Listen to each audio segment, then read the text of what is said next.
بسم اللہ الرحمن الرحیم الحمدللہ رب العالمین والصلاة والسلام علی سید الخلائق اجمعین محمد وعلی عطرۃ الاقدسین اما بعد فقال اللہ الحکیم فی کتابہ الکریم بسم اللہ الرحمن الرحیم یریدون ان یطفئوا نور اللہ بافواہہم ویابی اللہ الا ان یتم نورہ ولو کرہ الکافرون. بآواز بلند صلوات بھیج دیں.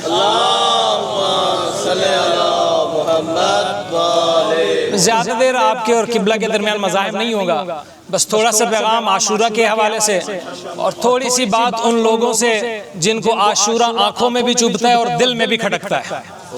اللہ نے قرآن مجید میں کچھ لوگوں کو بیان کیا اور فرمایا کہ ان لوگوں کا یہ ارادہ ہے کہ یہ اللہ کے نور کو اپنی پھونکوں سے بجھا دیں، لیکن ان کے مقابل میں جو اللہ کا ارادہ ہے وہ یہ ہے کہ اللہ اپنے اس نور کو کل کمال تک لے کے جائے گا.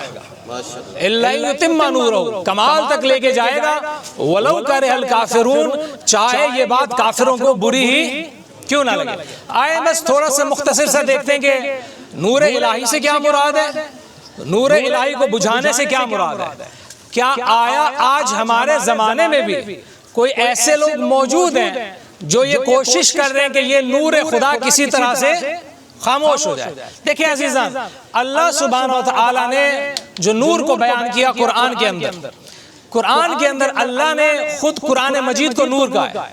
قد جاءکم برہان من ربکم وانزلنا الیکم نورا مبینا، کہ لوگوں تمہاری پاس تمہارے رب کی طرف سے برہان واضح دلیل آئی ہے. وانزلنا الیکم نورا مبینا، اور ہم نے ایک واضح نور آپ کی طرف بھیج دیا. یعنی کہ قرآن کی روح سے جو نور ہے وہ کیا ہے؟ قرآن خود نور ہے. کیونکہ اللہ کے رسول کی حدیث، بس مختصر کر رہا ہوں، کیونکہ اللہ سبحانہ وتعالی کے رسول اکرم کی حدیث ہمارے پاس موجود ہے کہ قرآن اور اہل بیت کبھی جدا نہیں ہے. تو کیونکہ قرآن کو اللہ نے نور کہا ہے میرے محترم سامعین، تو قرآن جس طرح سے نور ہے بعین ہی اللہ کے رسول کی اہل بیت بھی نور ہے. جس طرح سے قرآن کے مخالفین قرآن کی تعلیمات کو مٹانے کی کوشش کریں گے، اسی طرح سے قرآن کے بعد اہل بیت کے مخالفین بھی آل محمد کی تعلیمات کو مٹانے کی کوشش کریں گے. تو اس طرح سے جو قرآن کا دشمن ہے، جو قرآن کی تعلیمات کا دشمن ہے، وہ کون ہے اصل میں؟ وہی لوگ ہیں جنہوں نے رسول اللہ کے دور کے اندر قرآن میں تحریف کی تھی. یہود و نصارہ پیغمبر کا انتظار کرتے تھے کہ پیغمبر آئیں گے ہم رسول اکرم پر ایمان لیں گے، لیکن پیغمبر کا آنا تھا، انہوں نے کیا کیا؟ اللہ کے رسول کے منکر ہو گئے. حتیٰ کہ جو ان کے کتابوں کے اندر رسول اللہ کی آیات موجود تھی، نشانیاں موجود تھیں، پیغمبر کا نام تک موجود تھا، اس نام کو کیا کر دیا؟ تبدیل کر دیا، تحریف کر دی کتابوں کے اندر. اللہ نے قرآن میں فرمایا کہ فَوَيْلٌ لِّلَّذِينَ یکتبون الکتاب بأیدیہم ثم یقولون ھذا من عند اللہ، کہ ویل اور تباہی ان لوگوں کے لیے جو کتاب کو اپنے ہاتھوں سے لکھتے ہیں اور لکھنے کے بعد کیا کہتے ہیں کہ یہ کتاب خدا کی طرف سے. ان کی تحریف کر دی گئی. تحریف کرنے کے بعد لوگ دشمن ہو گئے کتاب الہی کے. بات یہ ہے کہ عزیزان، جس طرح سے لوگ کتاب الہی کے دشمن ہوئے، اللہ کے رسول کے بعد لوگ دشمن ہوئے اللہ کے رسول کی آل کے. اللہ کے رسول کی آل کی یہ دشمنی ہی تھی کہ پیغمبر اکرم کے جانے کے بعد رسول اللہ کی اکلوتی بیٹی کے در پہ آگ لگائی گئی، بی بی کے پہلو کو شکستہ کیا گیا، حضرت زہرا کو کیا سے کیا اذیت نہیں دی گئی، بی بی کے بعد امیر المومنین پہ سب و شتم کیا گیا، ممبروں سے علی کی تکذیب کی گئی، بلکہ تکذیب تکفیر کی گئی، امام حسن مجتبیٰ کو زہر دیا گیا. یہ جو دشمنی ہے عزیزاں، یہ دشمنی انہی لوگوں کی ہے جن کو اللہ نے اس آیت میں بیان کیا ہے کہ یہ لوگ وہ ہیں کہ جو نور خدا کو بجھانا چاہتے ہیں. حسین ابن علی کو قتل کر کے یہ چاہتے تھے کہ وہ ہدایت کا نور، وہ قرآن کا نور، وہ انسانوں کی رہنمائی کا نور جو حسین ابن علی کے وجود سے عالمین کے اندر پھیلا ہوا ہے، یہ چاہتے تھے کہ اس نور کو خاموش کر دیں. لیکن یہ اللہ کا ارادہ تھا کہ اللہ اپنے نور کو کبھی خاموش ہونا نہیں دے سکتا تھا. لہٰذا اللہ نے کیا کیا؟ یزید اللعین نے جس حسین کو اور اس کی تعلیمات کو خاک کربلا پہ دفن کرنا چاہا، اللہ نے اس نور کو کربلا کی خاک سے اٹھایا اور پورے کے پورے عالم کے اندر پھیلا دیا. یہ آج میرا اور آپ کا عزاداری کو بپا کرنا، علم کو اٹھانا، تعزیے برآمد کرنا، گلی کوچوں کے اندر جا کے یا حسین کی صدائیں بلند کرنا، لوگوں کے درمیان محمد و علی کے نعرے بلند کرنا، لوگوں کو امیر المومنین کے ولایت اور حسین ابن علی کی شہادت کے اسرار و رموز سے واقف کرنا اور اس کی طرف دعوت دینا، اصل میں اس نور خدا کا احیاء ہے اور اس کو کمال تک پہنچانا ہے جس کا وعدہ اللہ نے قرآن میں کیا ہے۔ درود بھیجیں محمد آل محمد۔ اللہم صلی علی محمد و آل محمد۔ لیکن جس طرح سے کچھ لوگ میرے محترم سامعین آئمہ کے ادوار میں آئمہ کے دشمن تھے، آج بھی کچھ لوگ آئمہ کی تعلیمات کے دشمن ہیں۔ عزاداری کے ایام آتے ہیں تو کچھ لوگ اپنے زبانیں کھول دیتے ہیں، یہ فلاں چیز بدعت، فلاں چیز بدعت، یہ چیز شرک، یہ چیز شرک، یہ چیز کفر۔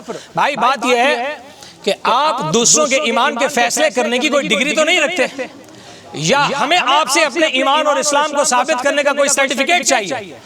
ہمیں آپ کے ایمان اور اسلام کا فیصلہ، آپ نے ہمارے ایمان اور اسلام کا فیصلہ نہیں کرنا، ہمیں اپنے ایمان اور اسلام کا فیصلہ کس سے کرنا ہے؟ ہمیں اپنے ایمان اور اسلام کا فیصلہ اللہ کے رسول سے لینا ہے۔ اللہ کے رسول کا یہ حکم ہے کہ جو لا الہ الا اللہ محمد رسول اللہ پڑھ لے وہ دائرہ اسلام میں داخل ہے۔ جس کو رسول خدا نے اسلام کے دائرے میں داخل کیا، آپ ہوتے کون ہیں کہ اسے اسلام سے خارج کر دیں؟ آپ ہوتے کون ہیں کہ عزاداری سید الشہداء کے اوپر قدغن لگائیں؟ آپ کے اندر یہ سکت آئی کہاں سے ہے کہ جو علم حسین ابن علی نے کربلا کے اندر بلند کیا، آپ اس علم کے اوپر پتھر ماریں، آپ ان تازیوں کی توہین کریں؟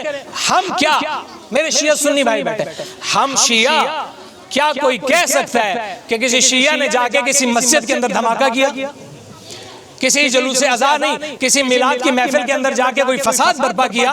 نہیں کیا، کیونکہ ہم ان آئمہ کے ماننے والے ہیں، ہم اس آل محمد کے ماننے والے ہیں کہ جن کا دشمن اور قاتل بھی ان کے در پہ آئے نا تو اسے قبول کرتے ہیں۔ ہم لوگ فساد نہ پھیلانے والے ہیں، نہ ہم فساد کی ترویج دینے والے ہیں۔ یہ تو وہ لوگ ہیں جنہوں نے ہمارے ساتھ خدا واسطے کی دشمنی پالی۔ کیوں پالی ہے؟ صرف اور صرف ایک وجہ ہے کہ ہم علی کی ولا اور حسین ابن علی کی عزا کو عزیز رکھتے ہیں۔ اور بات سن لیں تمام تر لوگ کہ اگر شیعوں کے آپ جسم کے ٹکڑے ٹکڑے بھی کر دیں، شیعہ نہ علی کی ولا سے ہٹیں گے نہ حسین کی عزا سے ہٹیں گے۔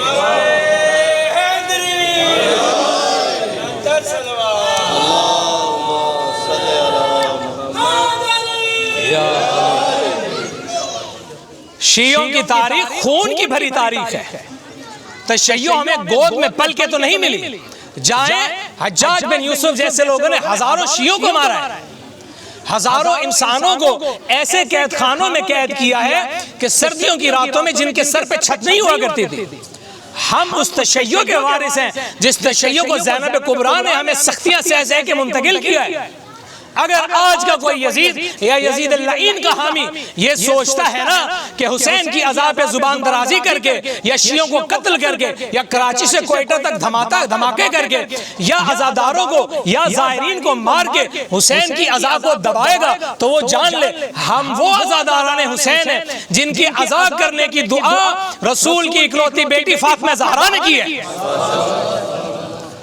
ہمیں کہا جاتا ہے کہ جی شیعوں کو زینب کبریٰ کی بددعا ہے، معاذ اللہ، شیعوں کو زینب کبریٰ کی بددعا نہیں ہے، عقل کے اندر شیعوں کو فاطمہ زہرا کی دعا ہے۔ اللہ کے رسول کی بیٹی نے ہمارے لیے دعا کی تھی جب اللہ کے رسول نے کہا تھا نا کہ زہرا تیرا حسین قتل ہو جائے گا، تو بی بی نے کہا تھا کہ بابا آپ ہوں گے؟ کہا نہیں۔ کہا علی ہوں گے؟ نہیں۔ حسن ہوں گے؟ نہیں۔ اس وقت بی بی نے کہا تھا بابا اگر علی حسن نہیں ہوں گے، آپ نہیں ہوں گے، بہن نہیں ہوں گی تو کون میرے مظلوم کے اوپر آ کے روئے گا؟ تو اللہ کے رسول نے کہا تھا اے میری بیٹی، اے میری لخت جگر، پریشان ہو، خدا ایک قوم کو مبعوث کرے گا، ایک قوم کو خدا اٹھائے گا جو تیرے جوانوں کو ایسے روئے گی جیسے اپنے جوانوں کو روتی ہے، جو تیرے بچوں کو ایسے روئے گی جیسے اپنے بچوں کو روتی ہے، جو تیری مستورات کے پردے کو ایسے روئے گی جیسے اپنی مستورات کے پردے کو روتی ہے۔ ہم آج زینب کبریٰ کی بددعا سے نہیں، اگر جی رہے ہیں، زندہ ہیں اور یہ عزاداری اگر پھل پھول رہی ہے، ترقی کر رہی ہے تو خدا کی قسم اس میں میرا آپ کا کمال نہیں ہے، فاطمہ الزہرا کی دعا کا کمال ہے۔ یہ حضرت زہرا کی دعا ہے اور یہ دعا خدا کی قسم ایک دن اتنی تاثیر رکھے گی کہ اللہ ہمیں وہ دن دکھائے کہ ہم ان تعزیوں کو، ان جلوس عزا کو انقلاب امام الزمان کے جلوس عزا کے ساتھ منسلک کر دیں۔ ان ہم علم کو جو ہم اپنے ہاتھوں میں اٹھاتے ہیں اور حسین ابن علی کے ساتھ اپنی وفا کا ثبوت دیتے ہیں، خدا ہمیں توفیق دے کہ ان علم کو ہم اٹھائیں اور اٹھا کے صاحب الزمان کے ہاتھوں میں جا کے دیں۔ یہ عزاداران ابی عبداللہ الحسین نہ پہلے رکی تھی، نہ آج رکی ہے، نہ تا قیامت رکے گی۔ کیوں؟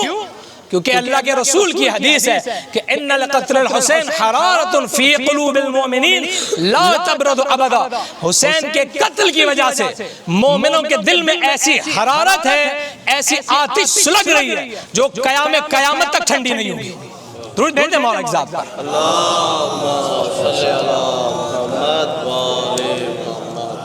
بس ہم یہ عزاداری کرتے رہیں گے۔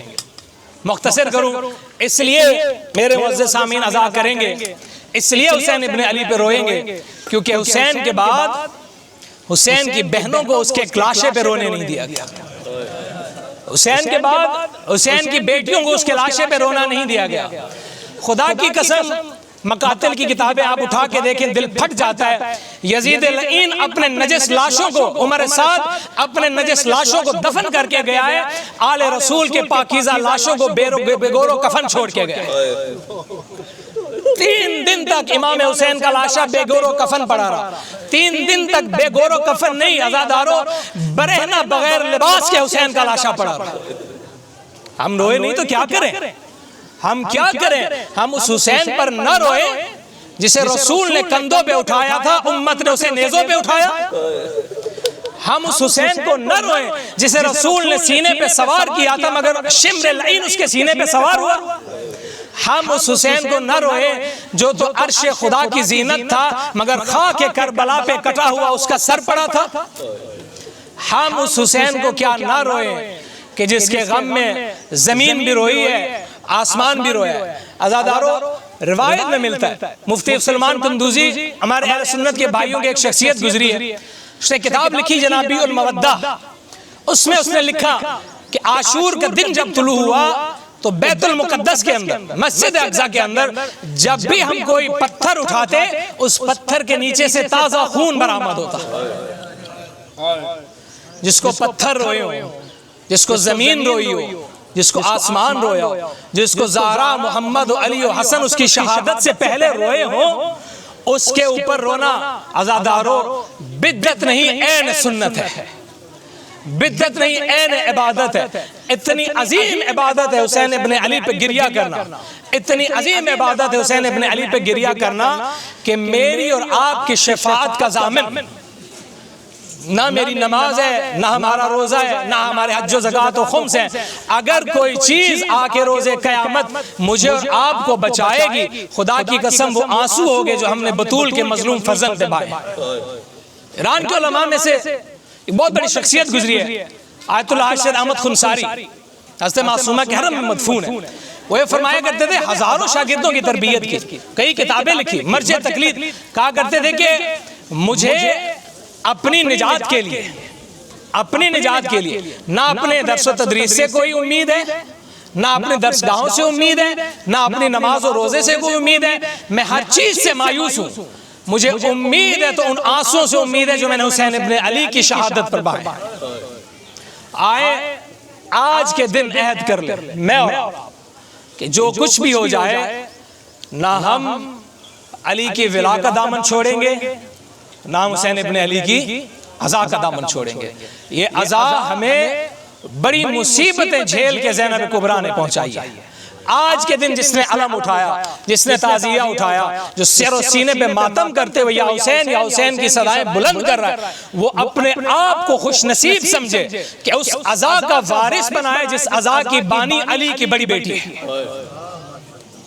خوش نصیبی سمجھے میں اور آپ، سننے والے، پڑھنے والے، بیٹھنے والے، اور اس عزا کی، اس وراثت کی حفاظت کریں۔ مجھ پر لازم ہے کہ میں اس عزاداری کی حفاظت کروں جس کو زینب کبریٰ نے کربلا کے ریگزار سے اٹھایا، زندان شام میں لائی، زندان شام سے نکال کے مدینہ، اور مدینہ سے زینب کبریٰ نے اس عزا کو پورے عالم میں پھیلا دیا۔ دعا ہے کہ خداوند متعال مجھے اور آپ کو توفیق دے کہ میں اور آپ اس عزا کے حقیقی وارث بنے، اور اس عزاداری کو برپا کرنے میں ہم کسی بھی طرح کے خوف کا کوئی ڈر نہ رکھیں، کیونکہ عزائے حسین اگر ہم خوف سے منائیں گے تو عزاداروں خوف سے منانے کے بغیر جو خوف سے عزائے حسین نہیں کرتے مرنا ان نے بھی ہے۔ کیا ہی کمال ہو کہ ہم حسین ابن علی کی عزا منا رہے ہوں اور دائی اجل کو لبیک کہہ دیں۔ اللہ سبحانہ وتعالیٰ مجھے اور آپ کو توفیق دے کہ ہم امام حسین کی عزا ہم اور ہماری نسلیں ہمیشہ ہمیشہ کے لیے برپا کرتی رہیں۔ بآواز بلند صلوات پیش کریں۔